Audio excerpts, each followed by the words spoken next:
I directed this film. Thank you for watching, and thank you very much for your reaction to the film. And Adam? Hi, I'm Adam Leibowitz Lockhart. I'm the guy.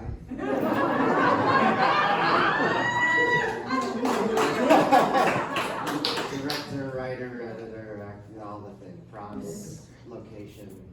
And yeah, thank you all so much for coming out, for Wing Tony for hosting me, and just for all of your responses. Thank you. Great. Can you each start by telling us what inspired you to make this project? Sure. The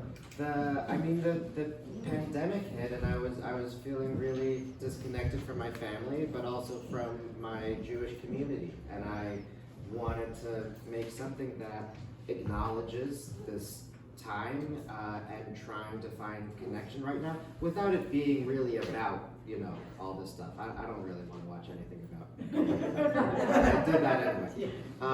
And then Passover of last year, I wound up having a Zoom Passover and just thinking how funny it all was, but also kind of amazing too, of being with people in the East Coast or Israel or Canada or whatever. And there was actually, my first inspiration was that on that Zoom meeting, I remember we all had Seder plates, the plates with the different, you're supposed to have these special foods, and no one had a full plate. Everyone had wine, and then and then it would be like, I don't have the bone, but I have like a turkey thing, or I don't have real parsley, I have this, and I kind of loved that this effort of like trying to do the best we can. So it all kind of came flowing out of that. Yes, and Beefies, this recipe of my mom, I'm the only person in my family who cooks, and my mom's been gone for many, many years, and this is well, I don't know what that recipe is. We have all of these recipes of hers, but we don't have that one, which was like a childhood favorite. So that was, I guess, a little based on real life. Great. Thank you. Mirella, you want to tell us? Yes, I am from Brazil, although I'm also from the whole planet Earth. But of course, we have to take into account also our history.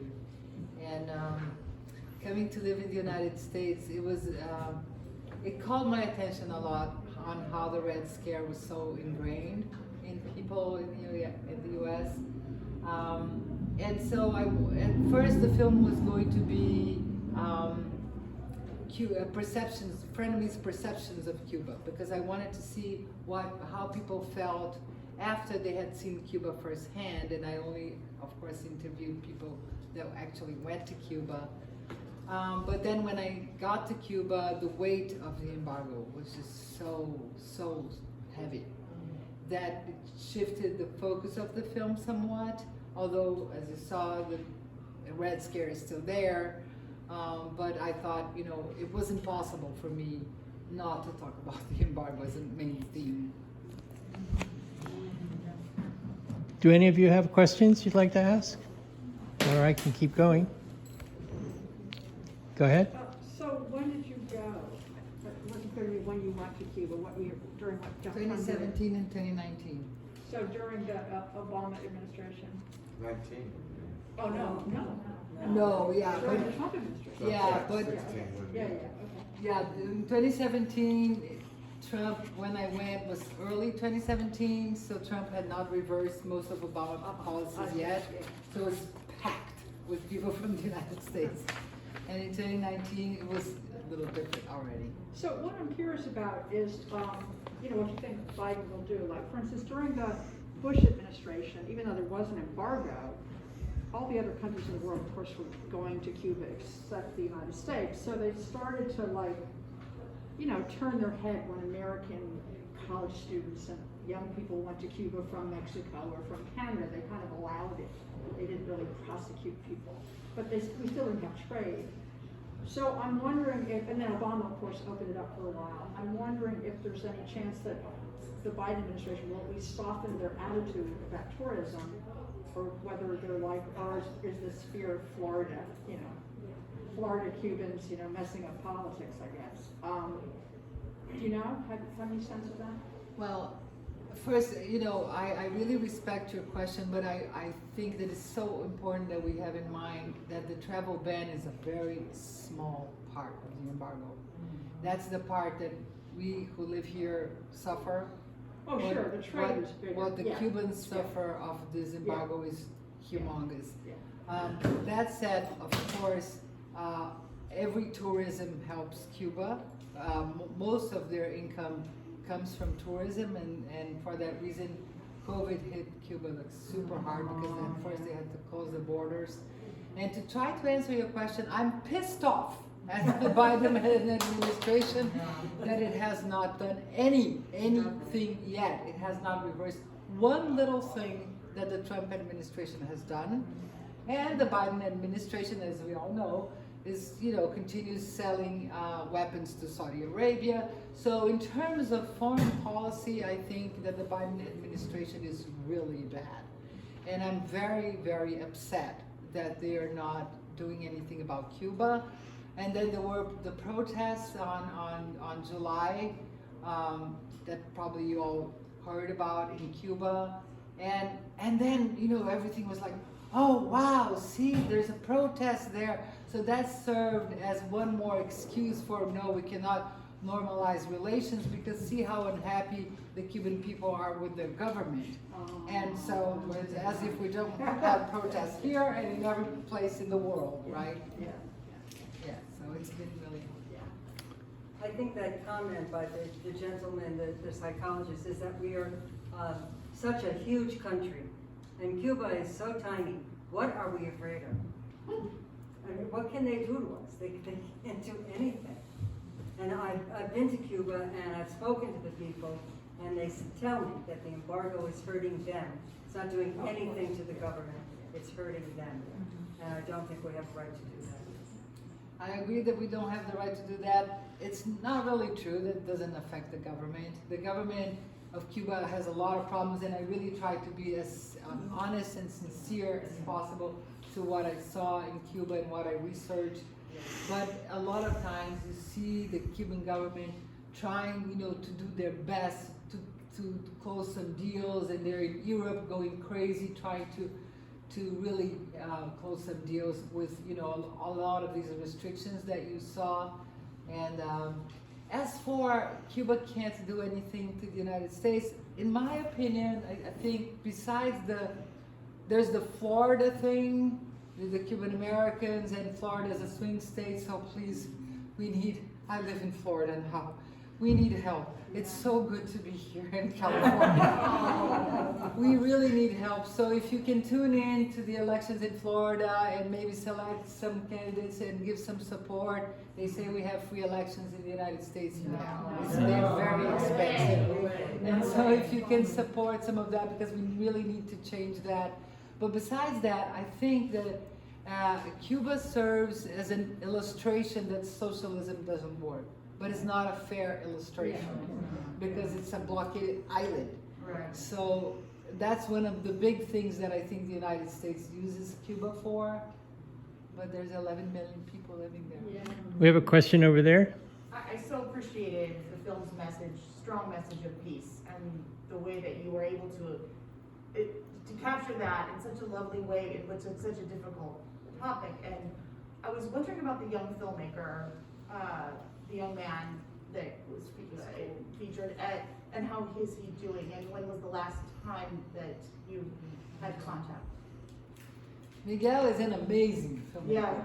His film Memories of Overdevelopment, I really recommend. It's on Vimeo on demand.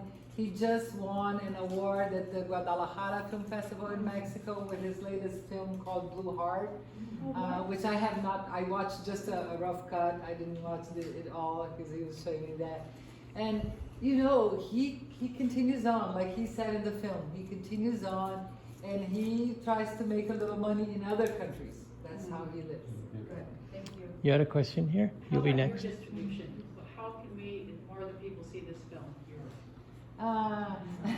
So I'm looking for distribution. It's really not easy for a micro budget film like this to get distributed and with a theme like this.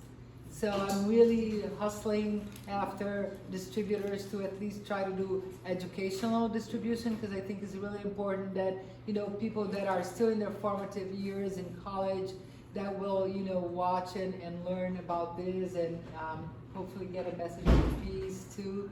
I don't have that yet, but you can keep checking my website, movingimages.pictures. If I at all cannot get a distributor, I'm gonna also use Vimeo on demand. So we'll do what we can. Did you have a question? Well, it just seemed to me like the frustration that some of the younger people have about Cuba is exactly what we've got here. Yeah. You know, I wonder if there's any way that the frustrated, I mean, I'm frustrated with our government, what's going on. I don't think we have freedoms really here. I mean, I personally do, but I'm an Ohio, you know, what can you ask for? But, yeah, I just, do they have social media that are interacting with young people in America? And yeah, actually they do. They are in social media. A lot of the protests were that ended up happening all over the island, or in several places in the island, there was communication through social media. So when you hear sources in the United States saying that they don't have access to the internet, that is not really true. But it's also a different kind of thing, because you have to buy an internet card and it's slow. And so, for example, probably they couldn't stream a feature film. Yeah. So what they have there is what they call the paquete. They have, you know, like a lot of films they put in pen drives, and the people watch and then circulate, give it to the other, to the neighbor, and things like that. So things are not black or white, and in Cuba everything is very, well, in the world everything is very contradictory. But in Cuba, that contradiction is to the max. So you have some internet, and yes, a lot of the young people are very frustrated because they didn't see that betterment, is it maybe a word in English?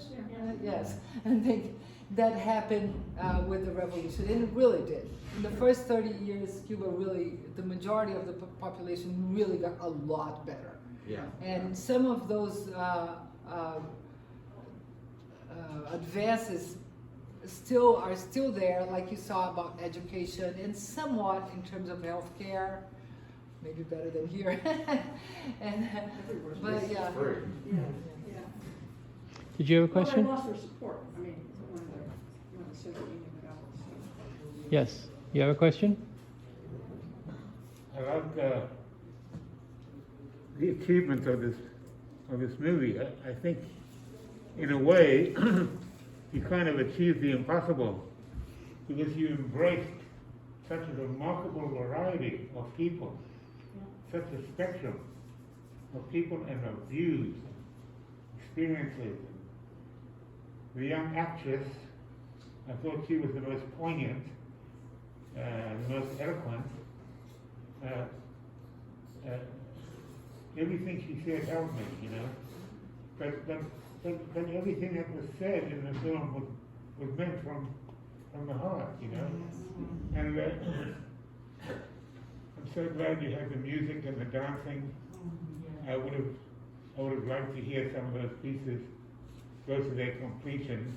But for instance, the two children playing at the school, I would have liked to hear the full thing. But you always have a time and a space problem when you're making and editing a movie, I know that. Who is Lynn Cruz? Okay, so Lynn Cruz is an actress, and she is married to the filmmaker Miguel Coyula, and they were actually not going to be interviewed by me. It's when the Cubans started canceling their interviews they had with me. And Miguel was my cinematographer. And maybe one of the reasons they started canceling is because he is a dissident and he was my cinematographer, maybe. Or maybe, you know, I'm not sure how much the Cuban government knew, because this film was made guerrilla style filmmaking, meaning you don't ask permission for anything. You just get there and you film it. And so that's how we were doing it. And so, you know, the film turned to itself and to its own cinematographer and his wife, the actress, because actually they had the courage to give interviews to the camera. So initially it was not going to be like that. And as for, I really like your comment about, you know, people speaking from the heart and the spectrum of people. The spectrum of people was something that I really planned, that I wanted, you know, several ethnicities to speak, several ages, and several political leanings, except that I was not going to give the microphone to the nutcases. I was not going to do that in my film. They can do that in film if they want. But, you know, an extreme right wing, I didn't want in my film, you know. But I think that they speak very, very sincerely because they're wonderful people, but also I was really trying to interfere the least possible. So some examples are, some people use the word embargo, some people use the word blockade. And the film, for a title, I decided to use the word embargo because that's what the United Nations uses. But I'd let them use whatever word they wanted. And, you know, and I wasn't interfering in how they were going to be dressed or even an extreme thing, extreme in a way, because a lot of people complain to me that the hair of the actress is in front of her face. Why didn't you tell her to pull her hair back? And of course I was noticing that hair there. Yeah. And I'm thinking, should I ask her to? And then I thought to myself, she's an actress. Yeah. She's well aware that her hair is there. You know, if she's leaving her hair there, it's because it's also some part of her expression. So I think that non-interference also helped in, you know, like people say, my interviews were really long, about an hour and a half, 2 hours with each person. Oh, wow, great. Yes. Was that Cruz the same actress? She's an actress, yes. I also like the white rose at the beginning and the end. It shows Cuba as a singular place. It's very beautiful. Thank you. We have a question for Adam. Yeah, but first a comment. I think it's amazing that you are capable in 10 minutes to create the feeling of, you know, that emotion. When people felt it, you could feel it in the room. Just 10 minutes. Have you been in other festivals? What kind of response have you had? And Yeah, this is, I think, the 4th festival, only the 2nd in person though, so it's really touching to just have an audience, because so many things are going virtual, you know. No, I mean, I think with shorts, it's like one story and just get in and out. And all I do now watching is go, oh, I wish I cut that and cut that, and, you know, get it down to 8 or get it to something more. But thank you, I appreciate that. I don't think we felt that there was too much. I think it was right enough because there was things that we didn't know too. Yeah. But we got it. Go ahead. Adam, I just have a question, and it's just because it kind of takes on me. In the final scene, you have a challah covered, and it's a Passover meal, which I thought, well, if he could go out and buy challah, couldn't he have gotten matzah? I was curious because, you know, that's the one thing you're not allowed to eat. So I thought, I liked the can of parsley. I thought that was really cute. I thought the whole thing, I loved it, but that really bothered me. For sure, yeah.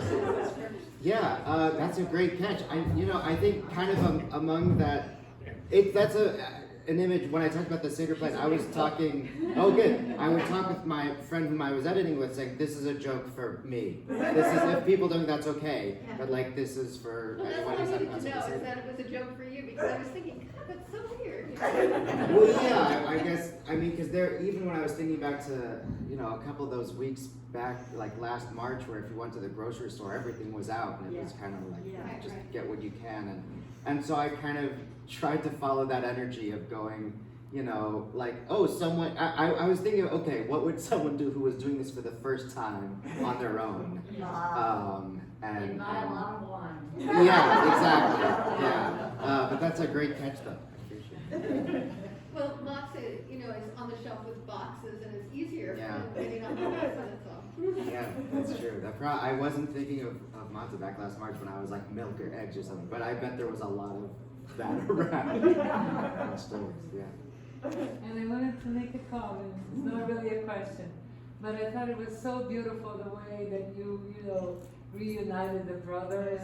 And I think the big step, the big changing moment there is when, you know, Yeah. the original brother goes and says that, yeah, he should have been in the mom's funeral. Yeah. And that he had what the brother wanted was the poem. So, you know, he came there with that humility. I thought it was very beautiful. Thank you. Well, let me ask you a question back while we're up here, because I'm working on a documentary as well, and being on the narrative side, it's kind of nice because I can structure everything out. And in this case, actually, the first thing that hit me was the ending. I thought, oh, I know what the story is. It's about two brothers reunited. Okay, so that means I know where I'm going to start, which is that they're not together, and it'll be that. And when you're kind of forming this idea or figuring out what you want to film, did you have a sense of the arc of the piece as you started out filming, or do you kind of, you know, is it scary discovering as you go and then get to the editing room and go, what is it? What was, could you talk about that process? Thank you for the question. It took so much of my sleep. It was many nights without sleeping and waking up in the middle of the night. And I have an idea, so run to the editing room, which is in my house, and telling my husband, I don't think I have a film. You know, I don't know how to structure it. It was a lot of suffering because the film started differently. The film I started filming it as Perceptions of Cuba. I had started making taking some interviews, and then I went to Cuba, and the focus of the films didn't change like this, you know, it's changed. And so I struggled a lot to structure the film. I think it ended up, it stands, right? But it was a lot of suffering. I feel that, yeah. So maybe the 10-minute ones are better. Less sleepful. I get more sleep, let's say that. Do you have another question? Go ahead, yeah. I do. I just want to applaud your bravery and your persistence, because creating anything is challenging, you know, and it was fabulous. Yes. And I feel re-educated. I feel like I've gone through this incredible waking up on a subject that I knew very little of. You know, we all assume we know something, but I knew nothing. So thank you. Thank you for that. And I just want to mention that on October 16, we had a showing of this film in an iconic movie theater in Tampa, Florida. Tampa's not Miami. And yeah, but and following the film, we had programmed a debate between two people who are in favor of lifting the embargo and two people who are in favor of keeping the embargo, okay? But nevertheless, word got out, and so there was this YouTuber, actually based in Canada from Cuba, that was saying, no, we need to plan something big, we need to protest. So there was actually a protest in front of the movie theater, and some of the protesters came and watched the film, which in a way was a victory, but they were there mostly to disrupt the debate. And it was very hard. I had to go into the theater and leave from a back door. And a lot of my friends, they gave up coming because, or not even friends, acquaintances, because, you know, they said, wow, we don't want to be. So there was a lot of intimidation. And I was talking to a Cuban American just recently after the United Nations Film Festival that I just attended before this one. And she said, no, you cannot show this in Miami in person. She says, for the Miami, you have to do it virtually. That's So so that- ironic, right? I mean, who's free and who's not? Exactly. Yeah. So they complain that there's not freedom of Self-censorship. expression. They have a different definition of freedom. Yeah. Young people, it seems to me, someone just mentioned not knowing this history. Someone like myself, I grew up with all that history because I was a kid watching all these The things. Cuban happen. Missile Crisis. I was an activist, so I was aware of all that history. But young people don't. You know, they just know what's going on now. So have you had any attempts or successes getting this shown to young people so they have a little historical perspective on this? Yes, I think one of the most beautiful moments in regards to this subject was when we showed at the University of Tennessee, the School of Social Work was interested in this film. And I said, sure, and they flew me there to discuss with the people. And I was really starting about why do they want to know it? It's because it touches upon racism. I wasn't really sure why they had picked it to show at the School of Social Work. And it turns out that the professor that shows the film, she said, no, it's because we need to lift the embargo. This is and I get there and they're distributing masks that's written, change happens here. Wow. And it was so beautiful. And there was a lot of young people, and they were very engaged and very interested, and they, their comments were very intelligent and educated. So it was a very special audience, but I think they really related. And there was a lot of, not a lot, but half and half, like also African Americans. And I think they can relate more, because they are so oppressed.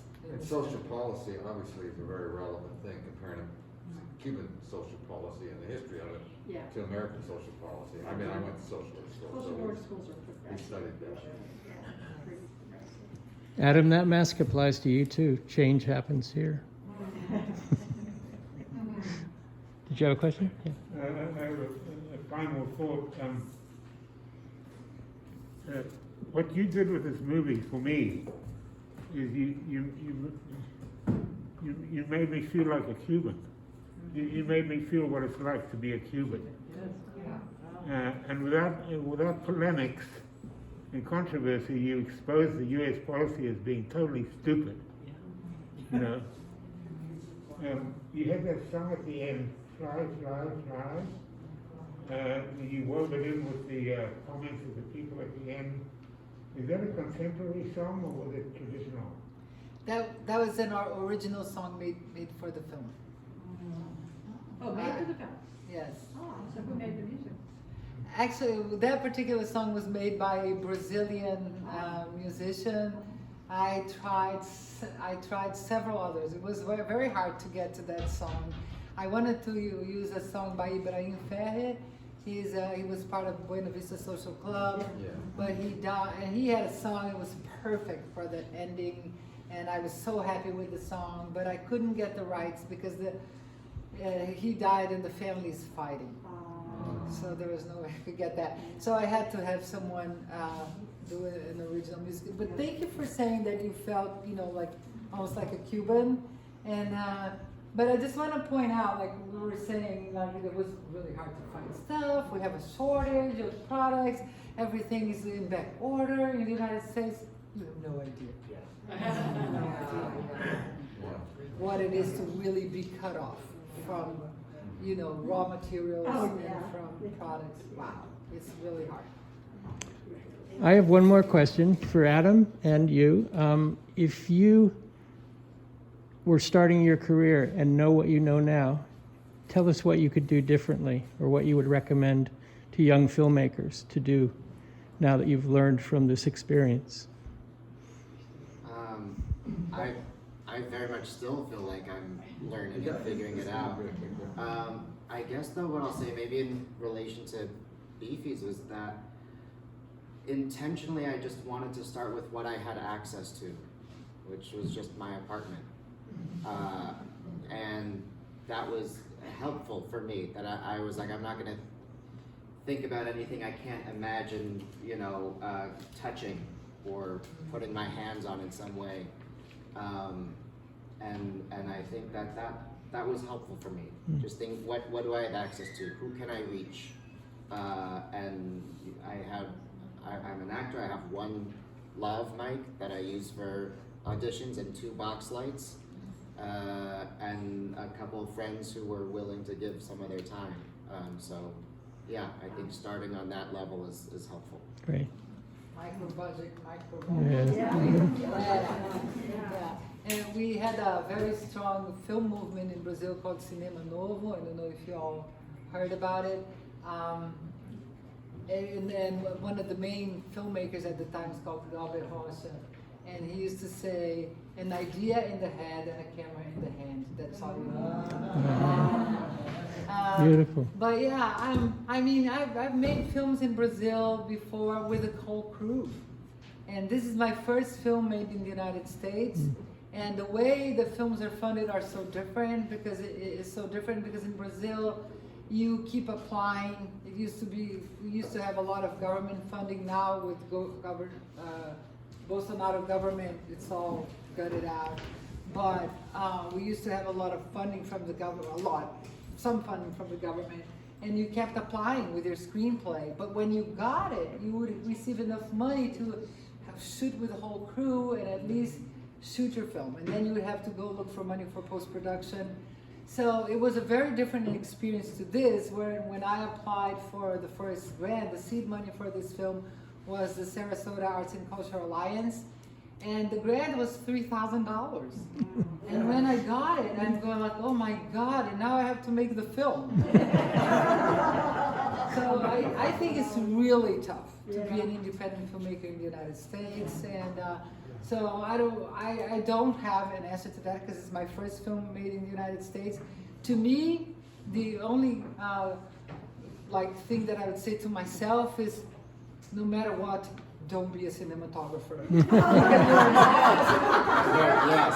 Yes. Good advice. Good advice. Thank you. Thank you all.